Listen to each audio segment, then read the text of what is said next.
Hi, I'm Cecelia Bedelia, and I toured 7 vet schools so you don't have to. Come on home, Cecelia. This is the Cecelia Report, and I'm Cecelia, and within the last year, I have been to 7 veterinary schools. So, I assume you're watching this because you want to go to vet school. Good luck, and you better be taking notes. Now, everything I'm going to say is going to be my own opinion. All the students I met at the different vet schools were very happy where they were. They were having a great time, and they had made a lot of friends. Also, before we get started, if you're one of my regular subscribers with absolutely no interest in veterinary medicine, I suggest you just keep the video rolling because I'm going to keep this semi-entertaining and I need those watch time minutes. The first school I visited was the University of Pennsylvania, or UPenn. Now, I was there for a whole entire week at the summer vets program, so I really got to know the school and the campus. The first thing to note is that the small animal hospital is at the main campus, but the large animal hospital, or the New Bolton Center, is located over an hour's driving distance away. Both the hospitals and the school were very amazing. They had the latest equipment, lots of board-certified specialists. The faculty and the students were all very friendly. The whole thing felt super professional. However, all of this goodness is located in Philadelphia. And I mean in Philadelphia. Here is a map I drew of the campus to explain. Philadelphia is not my favorite place, I'm not gonna lie. I didn't exactly feel super safe in the city. The car parked in front of us got broken into. I just, coming from a small town, we don't deal with things like that. Also, they have an armed guard right inside the academic building store, which is nice and that makes you feel safe. However, what kind of place is it in that they have to have an armed guard at the door at all times? On the plus side, since it's in the city, there are a lot of things to do. A lot of the students I talked about going to fun restaurants on the weekends and going to do yoga on Saturday mornings, although Matt Walsh says that yoga is satanic, and I don't entirely disagree with him. Another thing to note is that since it's in Philadelphia, the cost of living is very high. If you want to get an apartment close to the university, you're gonna pay a lot of money. The second school I visited was the Ohio State University. Ohio State was in a very good location. It was really flat. The campus was nice. It was very bicycle friendly, and the large animal portion was right next to the small animal portion. And all the work that you do and all your exams are on iPads, which is different, and I think that's kind of cool. Ohio State was very into research, which I really enjoyed because I'm very into research. Also, they don't require the GRE. Overall, Ohio State University felt friendly and homey, but still very professional. The third school was Michigan State University. MSU was in an alright area. Lansing, Michigan is a little bit more suburban-like than I'm used to, but it was manageable. The campus is bicycle friendly, but it's also like super big. But hey, there's a lot of things to do. MSU seemed a little more laid back than the other schools, so it didn't seem as professional, but it seemed a lot more fun. When you first come in as a first year, they sort you into houses, Hogwarts style. They're not the Hogwarts houses, but they're houses. The student we met with said that as a first year vet student, you're allowed to go into the hospital and just learn about whatever patient histories and cases that you want to, which sounds really interesting and a great learning experience. MSU is really big on diversity, and they favor kids who come from economically depressed areas. Me. Also, they don't require the GRE, which is very nice. The fourth school is Cornell University, located in Ithaca, New York.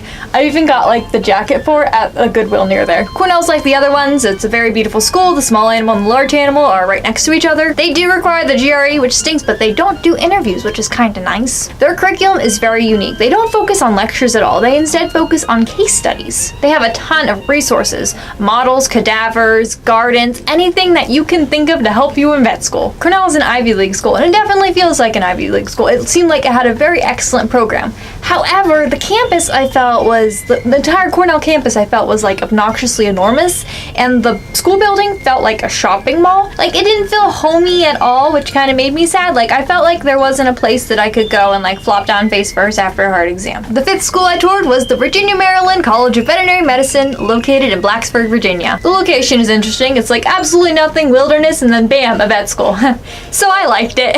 The school, large animal and small animal, were all next to each other, but the equine center was a little bit of ways away. However, you'd only like visit the equine center if you were like on an equine track to be an equine veterinarian, because that's where like the fancy horses go, like race horses and show horses, but like pet horses still go to the large animal hospital, so you're still going to learn how to work on horses. This school also does not require the GRE. So when we arrive at the school, I I have no idea where I'm going, which is quite typical. So we ran into this veterinarian, like this actual doctor, and she was so nice, and she like led us to where we needed to go. The lady we met with was also super awesome, and she gave me this like cow, and look how cute it is. The school felt very homey. There was just lots of places that I felt like I could like chill out, and their curriculum is also leaning towards case studies, which I really like. They have an excellent clinical skills lab with all sorts of models and resources where you can just like go and practice the skills you need to be a veterinarian, not just the book stuff. One thing about the school that really stuck out to me is along the tour we bumped into several students, and our tour guide addressed them by name. So it just felt like a very like good, friendly place. The sixth school was North Carolina State University, or NC State. You do need the GRE for this school, and you also need an animal nutrition class, which some universities don't offer, so you might have to take it online at like Oklahoma State or something. It was a really good school, and it felt like a school because there was like lockers down all the hallways, and all the students had them decorated all cute.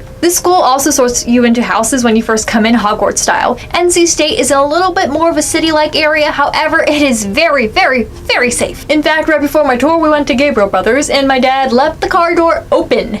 Now, all of our stuff was in there, like suitcases, GPS, like everything.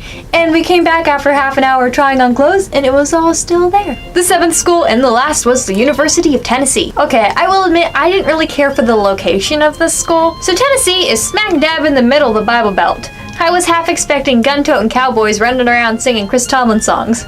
Here's a fun fact. They still got cities in the South. The school was very nice. They had an excellent exotics hospital, which was equipped to deal with everything from like toucans, or like those African gray parrots, to tigers. However, the housing options for the school are not great. The cost of living is pretty high, and the parking situation was just horrible. I don't know how anyone finds parking at that place. Overall, the school was great, but it seemed kind of equine-centric, which is a little bit odd considering it's in such a busy area. So that was my vet school tour, and here are my final rankings. I'll have a Google Docs link in the description with more information about each one of these schools that I acquired from my tours. Well, this is the Cecelia Report, and I'm Cecelia. Good luck getting into vet school, everyone. Goodbye!